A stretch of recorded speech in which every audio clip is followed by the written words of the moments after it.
Hello, my name is Logan and I'm your host, the Mighty Pirate. In today's video, I'm going to go over clan terminology. My sources for today's video are sarna.net and Clan Jade Falcon Sourcebook. I imagine there's going to be many mispronunciations. Remember guys, it's not from a place of malice, just incompetence. The language of the clans is based on what is known of Star League Standard English, but they have added many words unique to their culture. Some were adopted by the Kerinskys from the Russian language and military terminology. All the words represent the Kerinskys' efforts to express concepts they felt were lacking from the Star League Standard English. The following list includes terms used by the warrior caste and other useful explanations of clan concepts. This list is not exhaustive and does not reflect many of the differences in terminology existing between the various clans. An abdika is a captured warrior who's adopted into his new clan as a warrior. The bachal is the ritual by which clan warriors issue combat challenges. Though the type of challenge varies, most begin with the challenger identifying himself,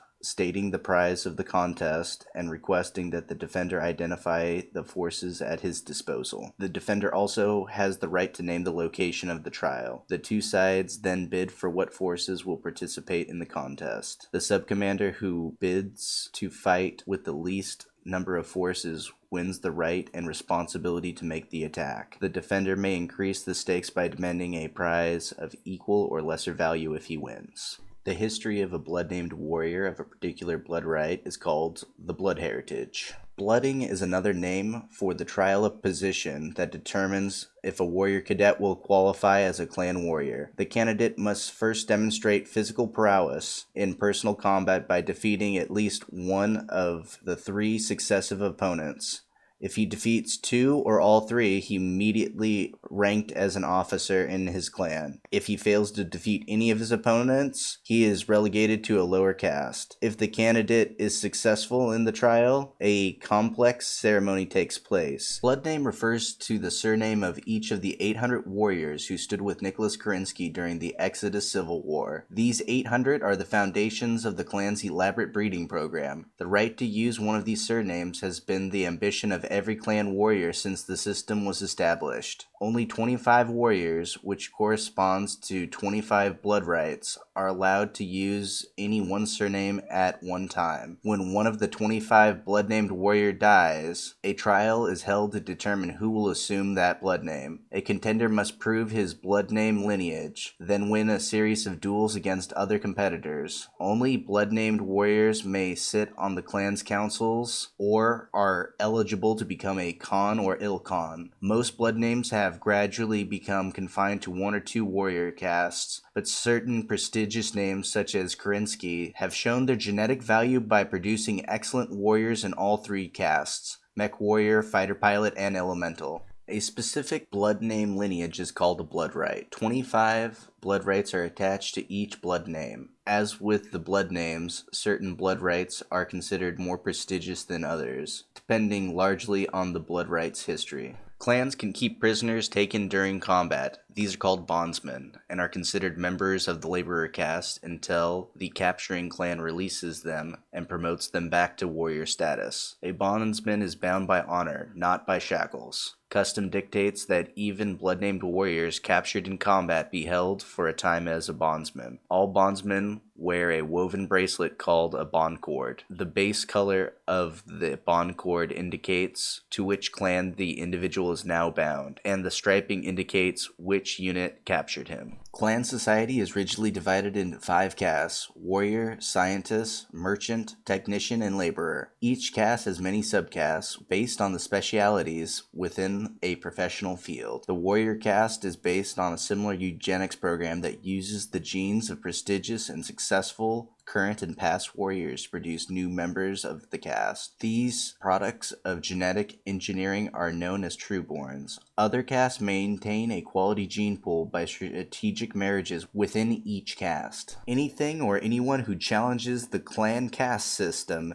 is considered a chalkas. The codex is each warrior's personal record. It includes the names of the original blood name warriors from which a warrior is descended. It also records the background information such as the warrior's generation number, blood house, and the codex ID, an alphanumeric code noting the unique aspects of that person's DNA. The codex also contains a record of the warrior's military career. A fighting unit that disgraces itself is known as a Desgra unit. The name also refers to the ritual whereby that unit is marked and punished. Any unit that refuses orders, panics in the face of the enemy, or takes a dishonorable action is considered disgraced. Freebirth is an epithet used by true-born members of the warrior caste, generally expressing disgust or frustration. If a true-born warrior refers to another true-born warrior as a freebirth, it is a mortal insult. An individual conceived and born by natural means is freeborn. Because the clans value their eugenics program so highly, a freeborn is automatically assumed to have little potential. The spoils of battle that warriors can claim as their right, including bondsmen, are known as Izorla. Each clan elects 2 leaders, or khans. One serves as the clan's senior military commander and bureaucratic administrator. The second khan's position is less well defined. He or she is second in command, carrying out duties assigned by the first khan. In times of great internal or external threat, or when a coordinated effort is required of all clans, an ilkhan is chosen to serve as the supreme ruler of the clans. The Lore Master is a keeper of clans, laws, and history. The position is honorable and politically powerful. The Lore Master plays a key role in inquiries and trials, where he is often assigned to the role of advocate or interrogator. The Oath Master is the honor guard for any official clan ceremony. The position is similar to that of an Inner Sphere Sergeant-at-Arms, but it carries a greater degree of respect. The Oath Master administers all oaths and the Lore Master records them. The position of Oath Master is usually held by the oldest blood-named warrior in a clan, if he or she desires the honor, and is one of the few positions not decided by combat. Clan custom dictates that a warrior who has been successful at his trial of bloodright may be rewarded with a gift by the clan. Depending upon the warrior's success during the trial, the ransom might range from the right to choose what type of weapon he will use as a warrior to the right to command a special unit. At the time, Khan Natasha Krinsky returned from the Inner Sphere and underwent her second trial of bloodright. Ilkhan Ulrich Krinsky awarded her ransom of the right to form the 13th Wolf Guards. The Remembrance is an ongoing heroic saga detailing clan history from the time of the exodus from the Inner Sphere to present day. The Remembrance is continually expanded to include contemporary events. Each clan has a slightly different version reflecting their own opinions and experiences. All clans can quote whole verses of this marvelous epic from memory, and it is common to see passages from the book lovingly painted on the sides of Omnimex, fighters, and even battle armor. Sila. This word is the ritual response voiced in unison by those witnessing solemn clan ceremonies, rituals, and other important gatherings. No one is sure of the origin or the exact meaning of the word, but it is uttered only with the greatest of reverence and awe. A Sibco consists of a group of children produced from the same male and female gene parents in the warrior caste eugenics program. The members of the Sibco are raised together, then begin to undergo constant testing. As various members of the Sibco fail at each test, they are transferred to lower castes. A Sibco consists of approximately 20 members, but usually only 4 or 5 remain at the time of the final test to become warriors. The trial of position. These tests and other adversities may bind the surviving Sibkin together. The trial of bloodright is a series of one-on-one single elimination contests to determine who wins the right to use the blood name. Each current blood named warrior in that blood name's house nominates one candidate.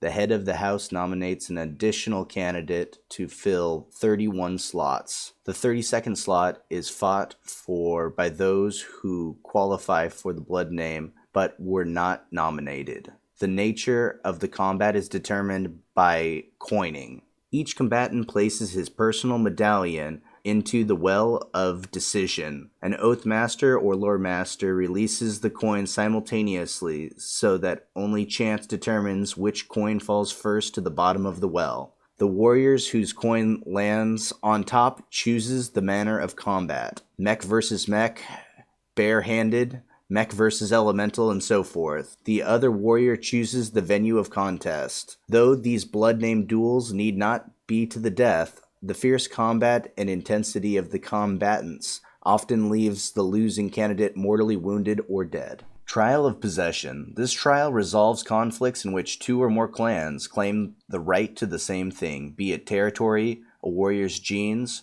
or even supremacy and a difference of opinion. This trial uses the formal challenge of the attacker and response of the defending forces, and favors those commanders from the attacking clan skillful enough to bid minimal forces. Trial of Refusal. The clan's council and Grand Council vote on issues and laws that affect the community. Unlike intersphere legislation, however, any decision can be challenged and reversed by a trial of refusal. This trial allows the losing side to demand that the issue be settled by combat. The forces used in the trial of refusal are determined on a prorated basis.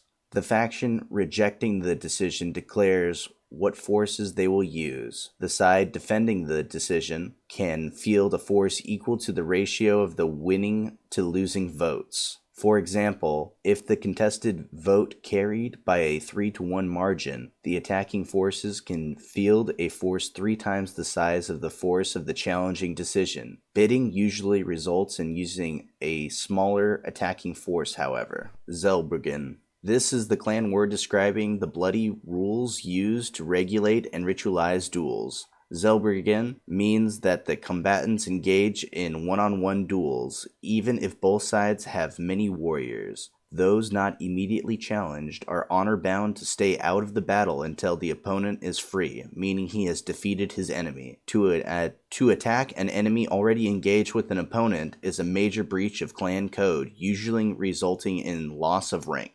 That will conclude my clan terminology video. Thanks so much for watching, guys.